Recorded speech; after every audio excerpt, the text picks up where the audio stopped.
এখানে কিন্তু আমি আলু নিয়েছি, বুকের মাংস নিয়েছি, সব মশলা দিয়েছি। তোমাদের প্রথম ভিডিওতে কিন্তু দেখিয়েছিলাম আমি এটা কিন্তু ছোলার বিরিয়ানি রান্না করতেছি।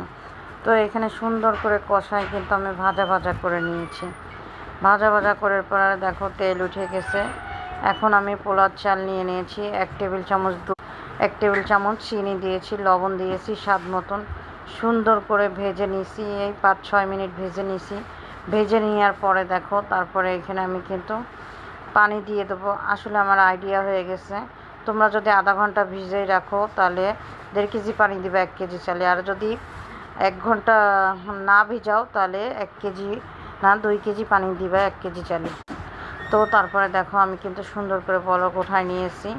নেওয়ার পরে এখন আমি এই যে ছোলা দিয়ে দিলাম। আমার হাজব্যান্ডের এই ছোলা বিরিয়ানিটা এত টেস্ট। আগের দিন বড় বড় মাংস দিয়ে রান্না করছিলাম, আজকে কিন্তু বুকের মাংস দিছি। সে প্রথমেই বলছে বুকের মাংস দিয়ে রান্না করো আর ছোলা আর আলু দিবা। আগের দিন মটরশুঁটি দিয়েছিলাম, গাজর দিয়েছিলাম, সে সেটা দিতে না করো, ছোলার বিরিয়ানি রান্না করবা শুধু। তো ছোলা দিয়েছি সাথে বুকের মাংস।